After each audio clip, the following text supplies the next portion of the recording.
Good evening and a warm welcome, everyone. Hope you are exceptionally cozy where you are. Thank you for joining us. It is 6 p.m. in South Africa at the moment, and we are really looking forward to a really robust conversation tonight. My name is Cassandra Julius, and I head up the marketing team at Omni HR Consulting. And joining us in discussion tonight is the beautiful Inbam Pillay that is actually our industry expert. So Inbam will get herself ready and come on camera shortly. But just to give you some context, Omni's been running open source training for the last 3 years, and we've kicked off our 2023 session last month, where we looked at how to create insights around a learning strategy. And it was very high level, and we had our MD at Omni heading up that conversation.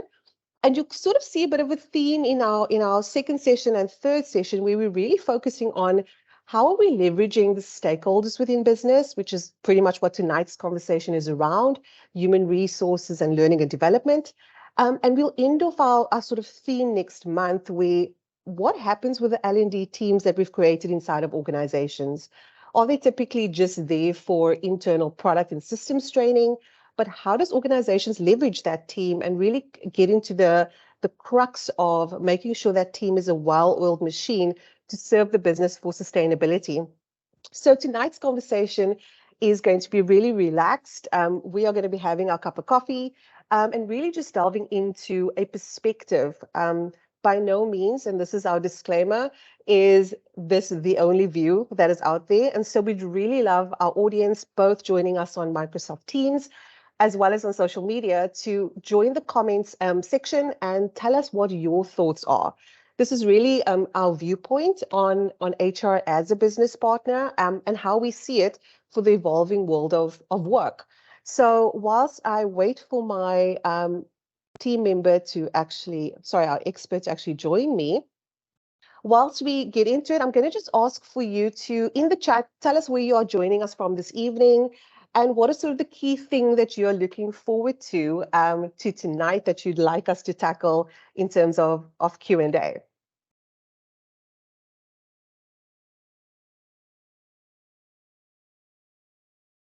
Okay, Inbam says she's online. Inbam, I'm just not seeing you on camera.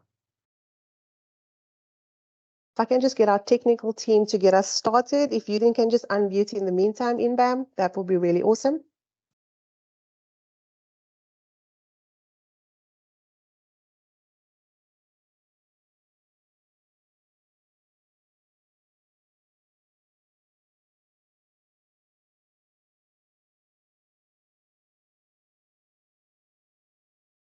We do seem to be having a bit of a technical challenge with our speaker, and this is definitely not going to be my forte to be speaking about, so I'm sure you don't want to hear from me.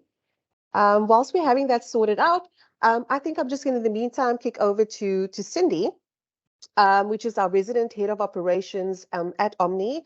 Cindy, if you can just get ready to join us, and then we'll just do a quick spin, and this is how we are able to be agile, and do a quick spin around how it is that we're going to tackle the conversation around learning and development, if you're ready on that side.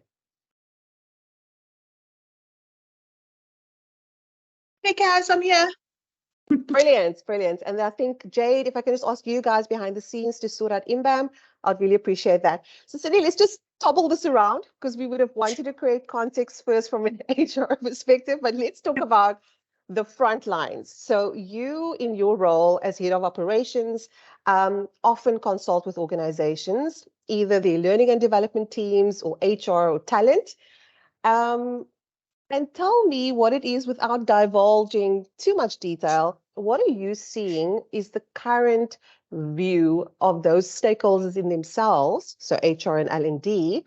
How are they actually leveraging each other, or is there an interplay or zero leveraging at all? What's your thoughts on that? So I think, Kaz, it's a little bit of a mixed one.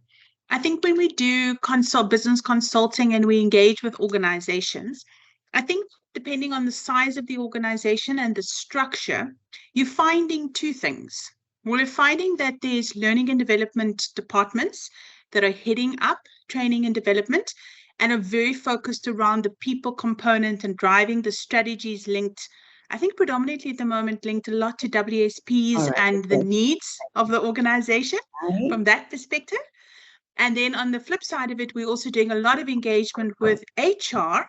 And HR is coming to the table to have the initial discussions and then attending to bring learning and development in to that discussion, either then or at a later stage.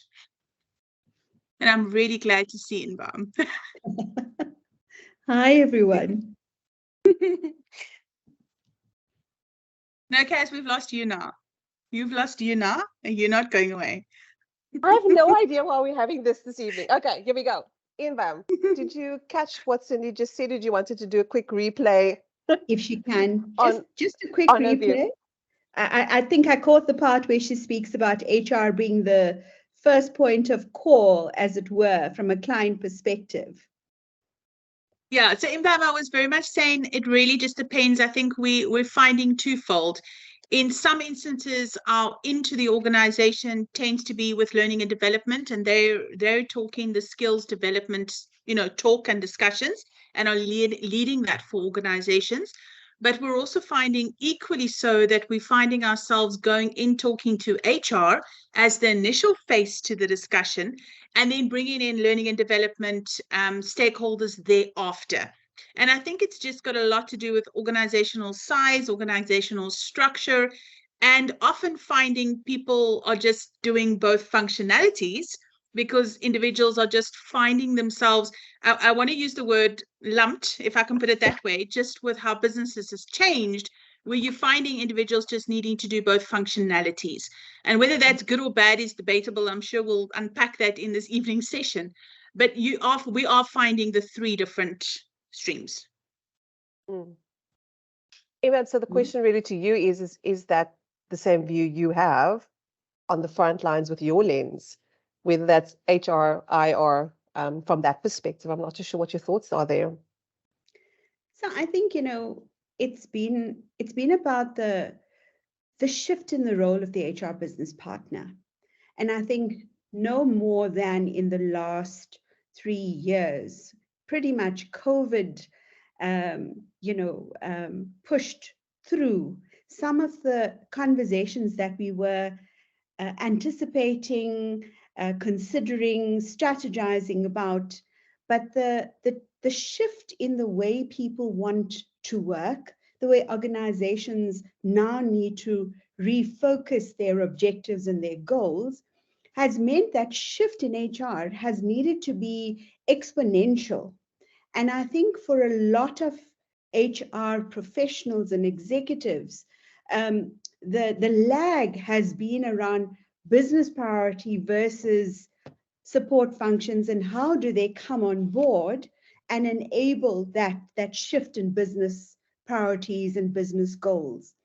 And I think, to some extent, we've got to go back to what is the role that HR has played traditionally.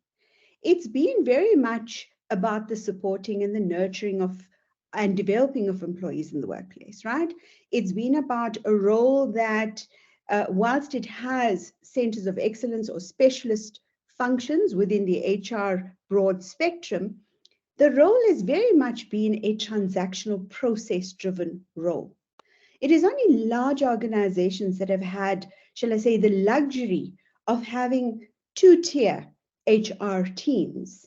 Two-tier teams that could look at the strategic priorities, could separate, the kind of administrative, transactional linked HR.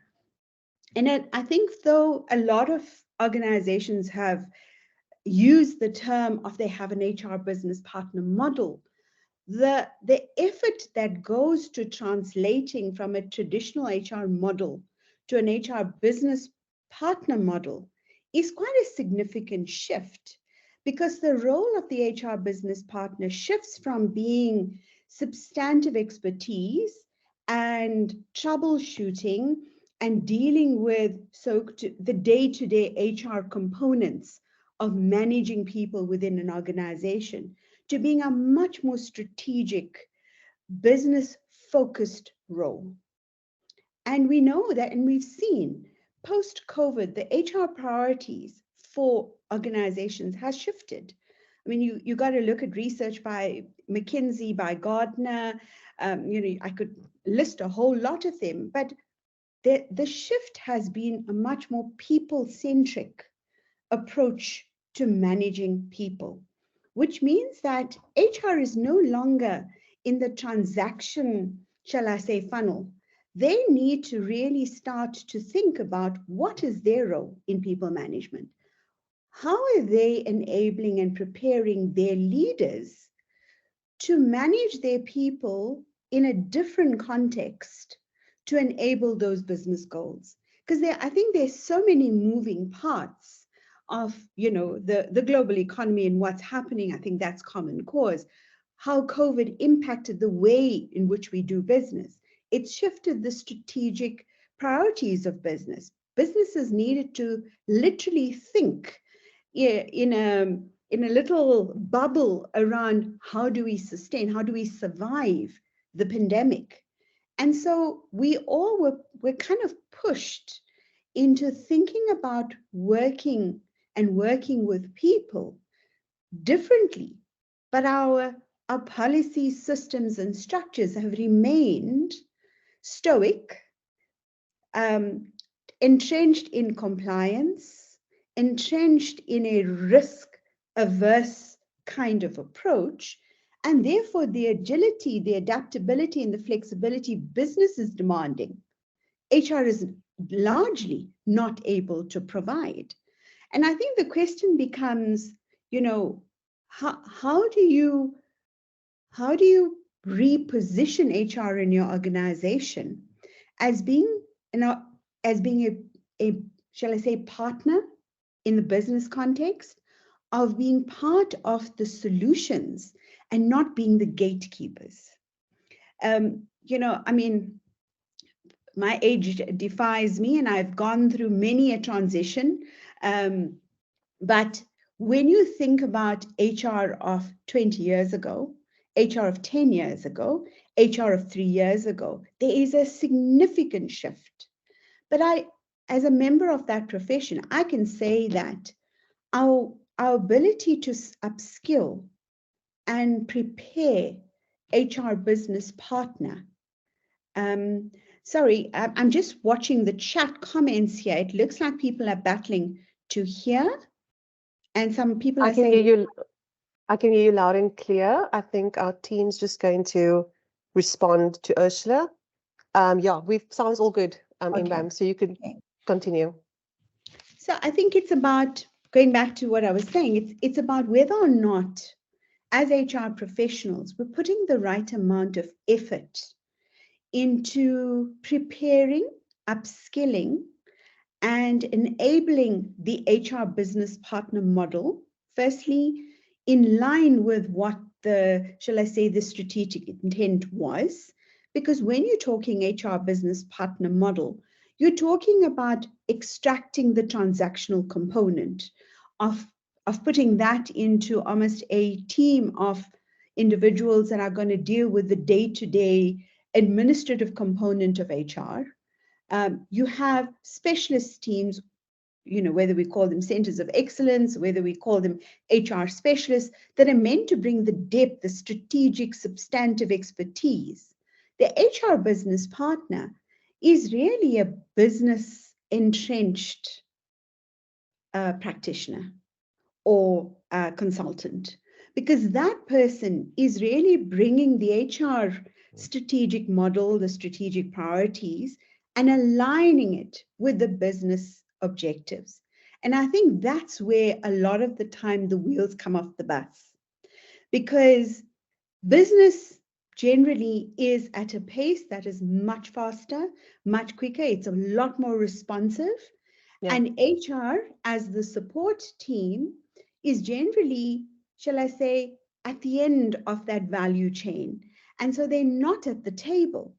And so their ability to be agile, to be flexible, to adapt, to actually understand what is the business asking of us, what is the business need for that, to enable that business imperative, is generally something that is after the fact. Yeah.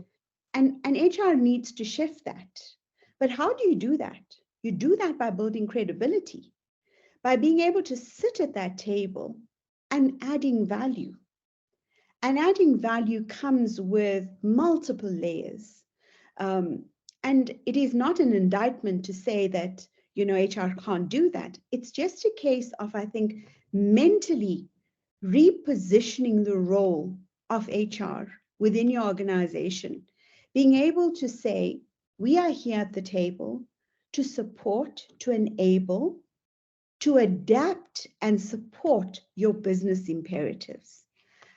And look, the reality is in South Africa, we're in a very compliance-rich environment. I mean, there's about 13 to 16 pieces of legislation that govern the employment relationship. And I think with that has come a fear that we've become so risk averse that we write policies for that exceptional circumstance that may arise, because every time we have an audit and there's a finding for HR, how do we plug that gap? We put a policy provision in place. Right? So we're constantly putting new risk measures into place to the point where we become so inflexible. And what are we seeing business asking us? They're asking us for flexibility. They're asking us to enable them to put the person first, not the employee. They want to be able to respond to the feedback they're receiving from their talent. They want to be able to have the flexibility to give employees what they are seeking. But how does HR respond to that? We have structures, we have role descriptions, we have performance contracts, we have career paths that are very rigid. We have, whether it's workflows, recognition, whether it's bonus schemes, we tend to think about these things in a very, very siloed manner. Siloed approach. And, in my experience as an HR executive, getting those centers of excellence to actually pick themselves up from their myopic view of their special skills, to actually pick themselves up and see the big picture, to actually see the interconnectedness of every decision and how they actually are wheels in the same cog and how they work together, is a very critical piece that a lot of HR executives don't necessarily have the time to do, because HR is a crisis management function where I've been. You're always putting out fires. There's always some kind of, fire that is out of control and you need to step in. We don't give ourselves enough time to step out of the arena and really look at what is the so-called home that we are protecting. Why are we protecting it? And in fact, is our protection model in line with what the head of that home wants? I'm going to interject you there and quickly ask you this question. And I know you're a labor lawyer as well, so I'm going to tread lightly with this one. So business has needs, and business had to evolve. And really, if we look at just South Africa alone, the economic turnaround we need to make. COVID was 3 years. It will take us 10 to 15, if not 20, to try and recover that which we lost, right? So if businesses are still open and the doors are open, they needed to do flick-flacks to have that happen. And I think often the business leaders and organizational heads look to, we need to be agile and make sure we can still run our business, but can you tell us how we can do that still within a compliant framework? But is your view that there's flexibility within, I can color within the lines, and look at creative ways to get the business to do what it needs to do without breaking rules? Or is there still this view that HR is going, no, you can't because? And on the front lines, I know we find that often is the safe space is, but compliance is said, or the labor law says, or employment equity says. And that's all fine, and we want to be compliant and good stewards, of course. But is there no wiggle room And I don't know where you sit on the pendulum of wiggle room within law. What's your I thoughts? think the law is the law. There are things that you cannot get around. You discriminate, you discriminate. That is defined in law. However, I think that where the gap lies is in the way we have policied our environment. I'm looking at some of the comments here on your chat box. Someone says, well, policy, there are too many, and the policies are written in a way to scare employees into submission. And I think that might be correct, because we responded to the legislative onslaught, because think about how many pieces of legislation we needed to start to implement in the late 90s and the early 2000s. We were looking at ensuring that we had an organization that was in line, was compliant, that was furthering the interests of the broader South African society, all of which I think is still relevant today. Mm. But my experience has been, and I mean, I've been writing policies for various organizations, both as a consultant, as an in-house executive for decades. And the way I would write a policy today versus one I wrote as recent as 5 years ago, right, is so different. One of my big projects before I left my corporate role was to actually take the entire HR manual, of which there were 52 policies, right? And say, okay, which of these policies are about putting systems in place? Which of these are actual policies? Which of these are actually practice notes about what is the way in which we want to implement this? And actually spent months workshopping with the substantive experts, the owners of these, to say, guys, let's go back to the drawing board. Imagine you were starting a company. This is the policy, this is the law, and you need to put a policy into place. What does the what does the law require you to have in place, right? So let's take employment equity, because we spoke about discrimination. Discrimination is constitutionally protected. You cannot discriminate. It's very defined about when you can do that. Now, a policy doesn't have to reiterate what is already law. It doesn't have to regurgitate that which is in a code of good practice. What you want to say is that you are governed by that code of good practice, and that remains a standard against which your practice in that area will be governed. Your processes, your standard operating processes that defines who does what and who makes decisions, that you build in based on the code around who can make those decisions, who can deviate from a policy principle, that you write in your SOPs. But when you intimidate a manager and you give them a 200-page policy manual, what the relationship with HR automatically shifts as being a gatekeeper, that you are not enabling that manager, you are not supporting his intent. Whereas if you had a policy framework that says, here are the minimum principles against which your decision must sit, but to manage risk, you put in practice notes, you put in SOPs, you put in procedures that says, this is where that level of decision to deviate from policy will sit.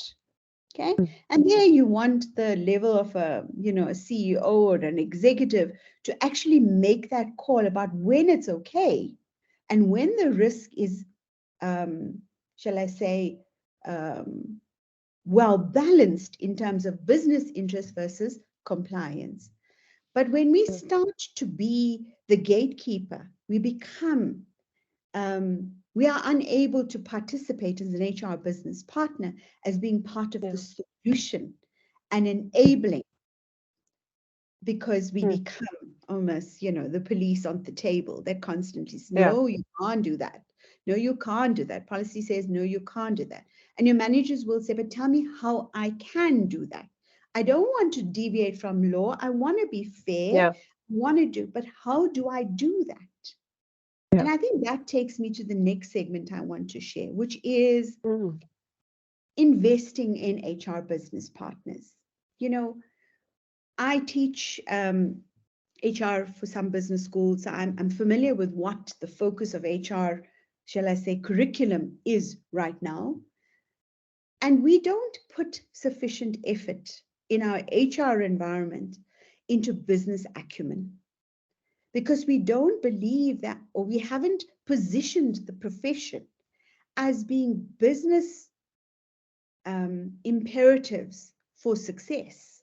We haven't positioned HR as a function that is a strategic tool to achieve business goals. And so we need to spend a lot more time focusing on building a strategic thinking, analytical thinking. How do you use data? HR is flooded with data, but how many go down to actually analyzing that data, taking that feedback of what the data is saying to that management team and saying, your exit interviews are telling me this. Your employee engagement survey of the last quarter is telling me this. Your performance assessments and performance findings or reports are telling me this. How can I help you? How can I support you to shift that trajectory?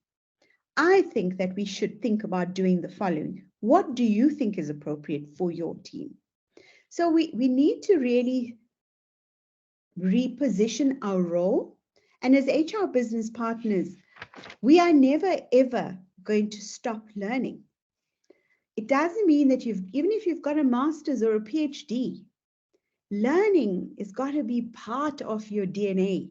Because, I mean, just in a day, tomorrow, there will be some great research report that will probably change everything we're talking about today. 100%. Right? So we know that we are dealing with multi-generational workforces. It's shifting pieces, the Gen Zs, the millennials, everyone else that is needing different policies and processes to keep them engaged. So these are many moving parts that we've got to be dealing with. And you can only do that if you have a culture that says of continuous learning, of continuous engagement, of building platforms that we are constantly reassessing, re-evaluating the relevance of what we are bringing to the table. That's brilliant. And every time a business strategy gets put on the table, you cannot have the same HR strategy that you had for the last 3 years and think you're going to remain relevant. You've got to go back to the drawing board and you've got to interrogate that. Best price for me is being part of that trajectory of setting the business objectives, because then the people agenda is part of the thinking and the formulation of what is in that business strategy. And I think that we as HR need to demand a place at the table, but with that comes accountability and responsibility. It means that when you get that place at the table, bring your A game, bring value, partner with your leadership. Love it. Can I give you a pause and just quickly now put the over to Cindy, because she's been sitting and chilling. Cindy, so Inbam just spoke on the topic that I'll just bridge into you, which is around continuous learning. And don't you want to share with us a little bit around just some of the work that you've been involved with or in around sort of an HR development stack? I know not everything's finalized. So to Inbam's point around continuous learning. But point two, I just also want you to maybe just share with us your view on how learning practitioners should be partnering with HR. Because naturally, looking at human capital holistically, it's not just about the sort of HR performance management elements, there's also the learning component, which often HR are not L&D practitioners. So two things, if you can share some insight with us around the sort of HR development stack work that you've been involved with, and then your view on L&D's voice within the HR roundtable. So I think when Inbam was talking about the typical job descriptions, career pathing, policy, procedure, I want to say PDP, all those words, I think what immediately jumped to my sort of thought processes was, one, is South Africa ready for that change? I think that's a huge thing, because I mean, Inbam, what you're talking about, I think a lot of people would sit in the room and go, that's quite futuristic thinking. So I think for Omni, when we talk about it and when we engage clients, we have the exact same conversations as you, and we're challenging those thought processes. Even in our own organization, we challenge those thought processes. So I think for me, what stood out was just like, is South Africa ready? It's one question. And then the next thing I thought about is, are the people ready? So is business ready and people ready? And with that, you immediately clicked onto business acumen in HR, which I think was just absolutely spot on. It goes back to what I started talking about when Kaz asked the question and put me on the spot. You deal with so many individuals within HR and learning, so you never really know who you're going to have in the room. So there's a stakeholder that is the stakeholder that we need to consult with for business. And then when you engage in that conversation, your first question is, okay, so just tell me a little bit around who you are and what you do. And you really are finding this balance of, I'm HR heading up learning and development, or I'm learning and development heading up, learning and development. Or, so by the way, I do everything. And then you kind of go, everything? Yeah. And we've got 5 businesses in which I do everything for. And I go, well, that's not really possible, because there is no way that you can focus on learning and development and then still want to separate the difference between kind of the labor, HR, making your pay slip available versus the strategic intent of growing the people within the business to achieve the strategic objectives. That's just kind of crazy. And then, of course, that other, and I'm just going to throw it in there, is the organizational development people that you come across. And I think that, again, lends itself to a lot of what you're talking about around having a voice at the table. Because we have these multiple stakeholders, to your point, I don't know if there's necessarily somebody that owns it from a responsibility and accountability perspective. And I think there's a lot around skill, a lot around what people are being required and pushed to do, and then falling back to, and I love it, I always talk about the gray area. You can tell me what I can't do, because I get it, but then can you help me understand what it is that we can do? Because from a business perspective, we need to move forward. So tell me what it is that we can do. So I really love that. When Kaz, when you talk about the sort of development stack within the HR space, the areas that we've been toying with is around our research around Workforce 2030. And so what are the skills that you kind of need leaders and managers to have to be driving the workforce? And what's becoming more and more obvious when we engage with stakeholders, L&D, organizational development, wherever they sit from owning the learning space in organizations, I think what we're finding is that businesses is really focused on leadership and management development. That's really a key focus in business, but it's leaving HR behind. Because I think what's happening is the leaders and managers are driving really hard the business imperatives, whether that comes from C-suite or whether it comes from leaders and managers in business going, we can't cope. We need training, we need development, we need things to change, we need a shift in the way we do business.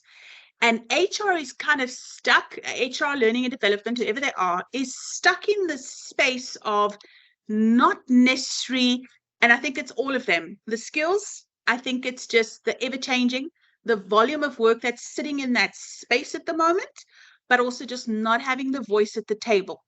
So our curriculum is really starting to challenge how do we bring what we've built for leadership and management in the disruptive leader space for Workforce 2030 and bring that back and say, well, how do we now start developing the HR space for HR individuals to start talking the same language that we're giving leaders and managers in business? So yeah, that's my thoughts. Do you think we may be stuck on the job description and the sort of job title element?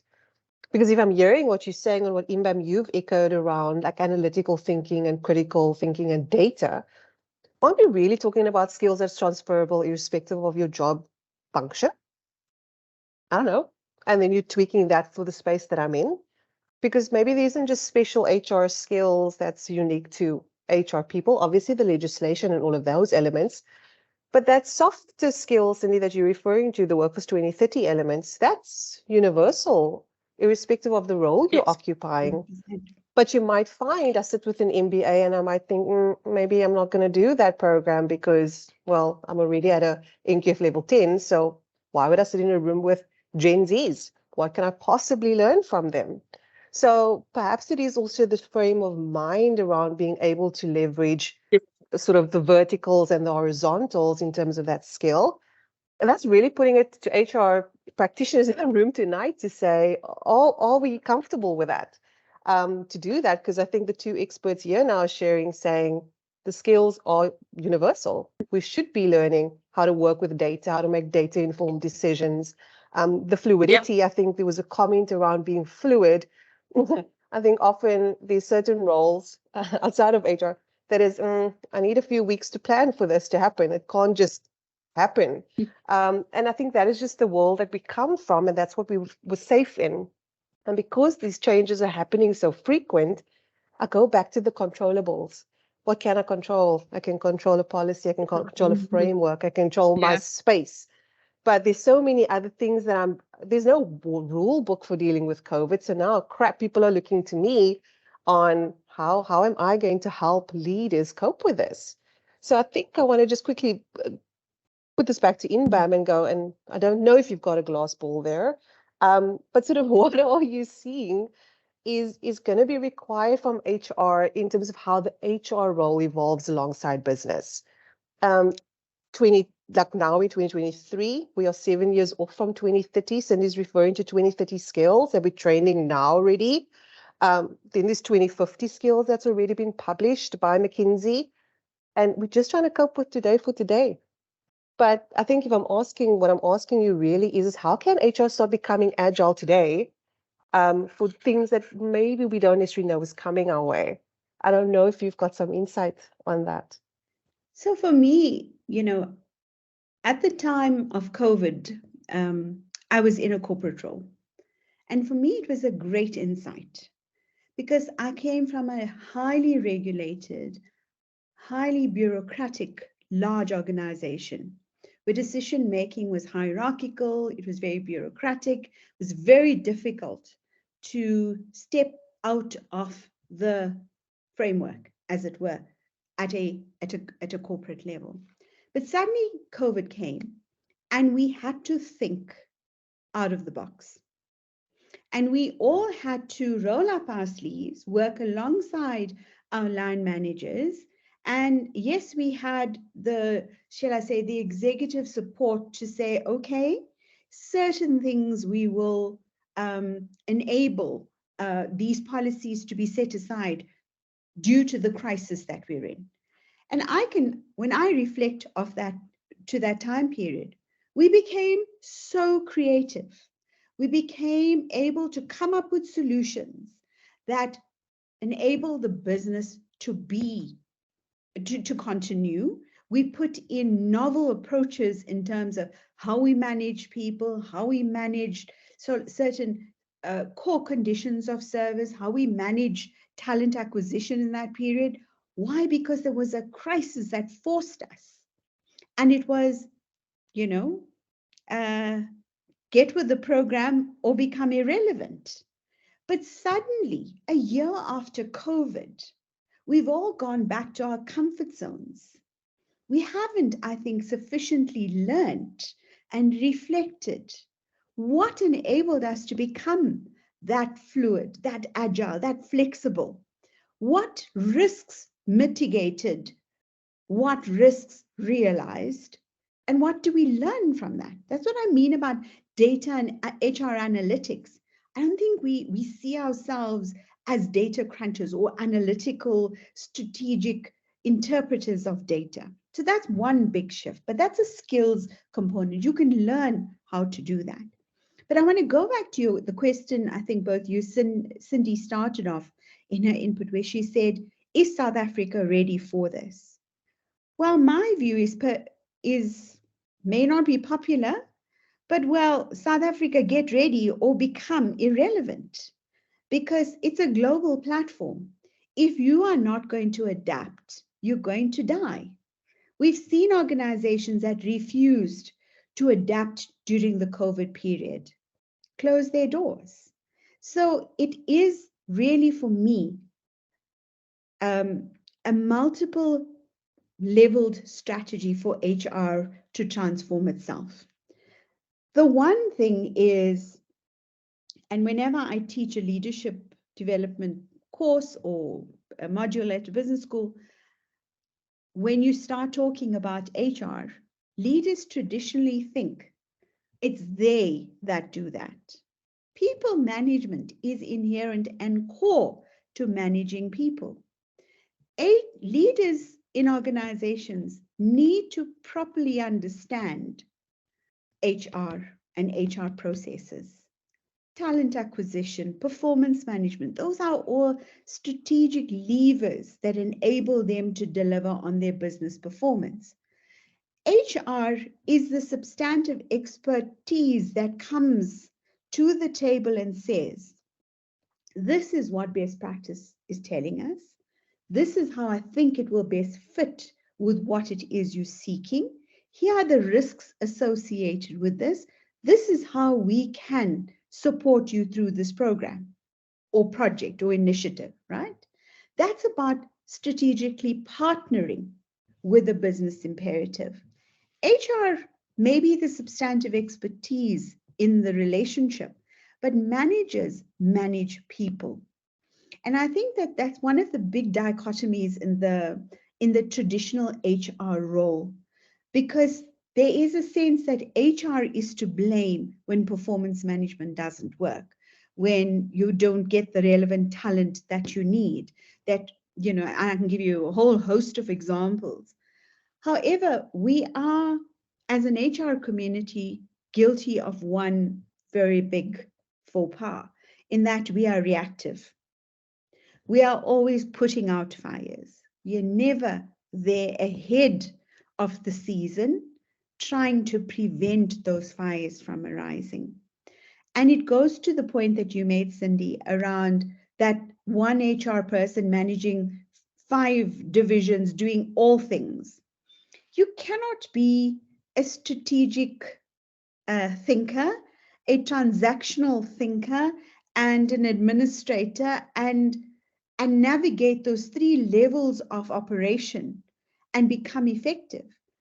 I would argue that that HR manager is spending probably 120% of their time dealing with payroll, dealing with ensuring that there are performance contracts on the system, whether they're IDPs. Again, we're looking at process outcome driven. We're not looking at qualitative, right? Because the qualitative component tells you whether or not having an IDP supporting a performance contract is actually going to make any strategic shift. If it is just, do you have all 100% performance agreements on the table? Then that's not HR strategic input. Then you're compliant and you're process driven. How do you shift yourself from doing that?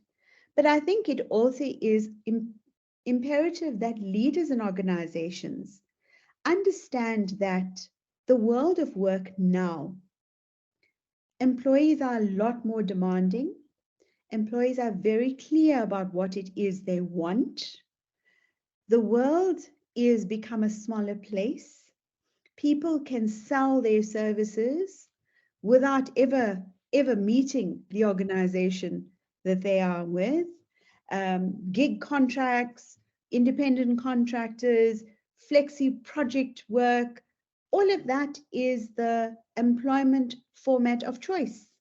Why? Because people don't want to be entrenched and enforced into these so-called structured way of developing people. Yeah. I mean, you mentioned, Cassandra, that I come from a labor law background. I mean, I reinvented myself every 5 years in my career.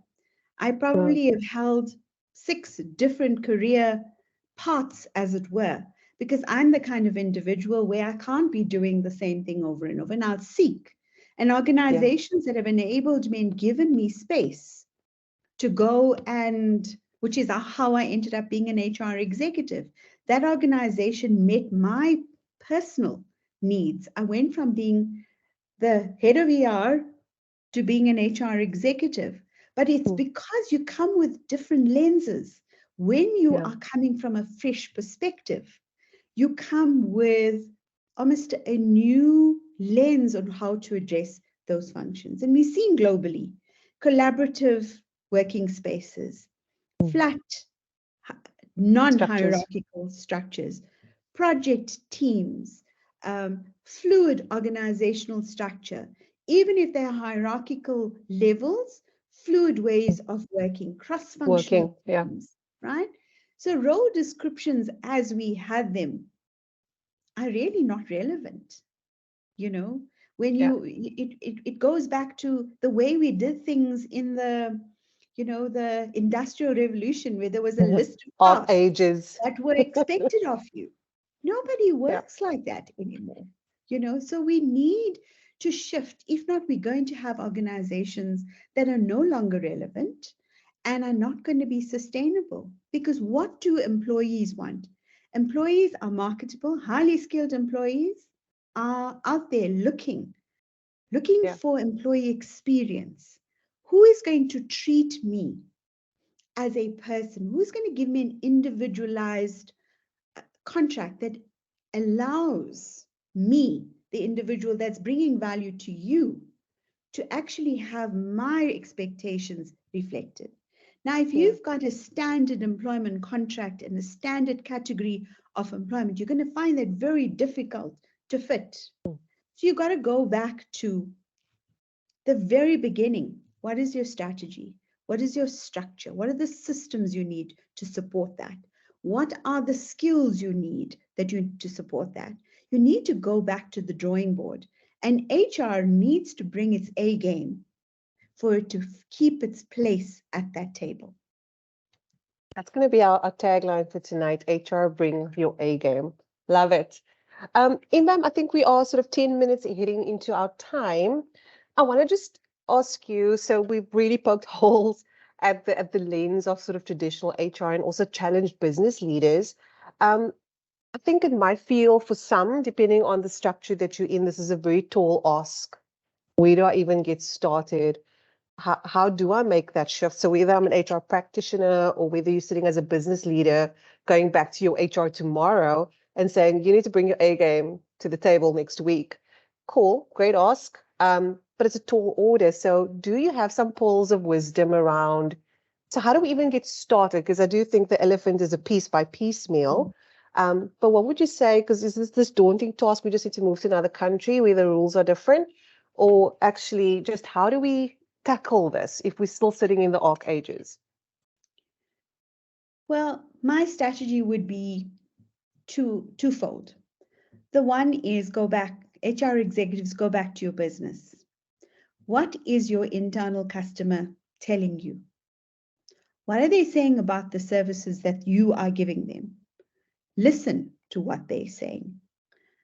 Go back to your HR team, your management and leadership team as a start. And that is a two-way communication engagement, right? That says, this is what our customers are saying. What are you saying? Okay. So now that we've defined the problem, we need to find a way to navigate. What are those things? What is the areas that we must take accountability for, right? And I think if you define that and you build it from the ground up, everyone takes accountability. And it's not about, well, Cassandra, you're not coming to the party. Cindy, you are, you need to actually bring your A game. You're not coming to the party. It mustn't be a blame conversation, because all of us are starting at different points in the conversation. Some of us have had, rich, varied experience. Others have come into the organization, but we each bring value. So I think defining that agenda against what the client needs, and really starting to be honest about those things that we see as a gap. Now, I can tell you, having worked with HR business teams, at a group level and at an operational level, what are the common themes? And I can tell you it's almost five things. It's about business acumen. The one, you would think that basic things like being able to read a financial statement, being able to understand how money is invested, lent, borrowed, fundamental things, how those things impact on the business imperatives, that kind of hard skills, knowledge, business acumen, right? Being able to levitate rather, to a strategic way of thinking, because you can learn how to be a strategic thinker. What are the tools you need to build that? Project management. How do you translate a goal into something that is tangible and implementable? And how do you track it? Because it's one thing to say we're going to do that, but experience has taught me, until you put it into practice, into a tangible, we're going to do this, this, and this, and we're going to monitor it. We're going to evaluate our progress, and we're going to hold ourselves accountable that this is what we've set out to do, gives us impetus, gives us direction as to where we are going. And the other thing I think is about learning, going back and reassessing our people management skills. Issues of how do you build trust? How do you build empathy? How do you become more collaborative in the way in which you engage with us? How do you build trust with your internal customers, your colleagues? Because those are the softer skills that's going to define whether or not you're effective as that HR business partner. And then I think the last one is around some of the more substantive components, which for me is the easier part. You can easily get your COE teams to come in and give a deep understanding of how talent management works in this organization, what ER should look like. Because remember, you are an advisor. So when a manager tells you, I've had this incident, and this is the legal implications, you best know, not at an expert level, but you must be able to share with confidence, these are the 3 steps that you're going to have to follow. So having that substantive depth helps you become a lot more trustworthy, a lot more effective. Okay. And I think one of the soft skills that or in the context of substantive expertise, change management, change agility, change enablement, employee engagement, employee effectiveness, all of those are things that we use loosely, but they are skills that we need to hone in on. They are toolkits that we need to build for ourselves. So when we go in with substantive expertise that allows us to partner. That is like, really, you did have a crystal ball there. We've got 5 key takeaways from this, which we'll type up and share with the audience because I think it's gold. So thank you for giving it to us for free. In closing, Cindy, I want to just kick over to you before we wrap up and get closing comments from Inbam. Just on an industry level, so I'm now talking with your hat on as business representing organizations. what is going to be your piece of advice? I don't know if you also have 5 tips. Would be your piece of advice telling business leaders joining us tonight how they need to go back, because now HR's got the A game 5 points on what they're meeting their managers with tomorrow. What advice do you want to give leaders to say how to receive that or how to gear for the HR practitioners having that courageous conversation? Any initial thoughts? I don't know if I can even come anywhere close to those nuggets shared by Inbam. But I think if business is to respond to what Inbam is saying, then I think the point is to use the opportunity to have the voice to engage. So it's all very well for HR to now step forward and go, right, so we want to engage business. We want to talk to business. We want to understand. We want to listen. But then business needs to be able to talk, share, and be able to actually articulate what it is that they need, what it is that they want. And then when HR comes to the table with the voice and they step up, again, business needs to listen to HR. It's no use having them at the table to just talk statistics and data if they can't use that to inform strategic decisions and changes that need to be made. So for me, I would say business needs to step in to allow HR the space. But when they give them that space and that voice at the table, then business needs to be able to talk, communicate, but also listen and allow HR to do what they need to do. I love the emphasis on the listen, because you clearly say people don't really do that well. Love that. Inbam, before we wrap up, if I'm considering, not me myself, but people out there, joining the HR community, the way you called it, the profession, young up and coming HR individuals, what is the advice that you're going to give them? Because they don't sit with the 3 decades that you sit with. They come with very different thinking, and that's great. And I think often, to Cindy's point, leaders might feel, you young, what do you possibly know? Come now.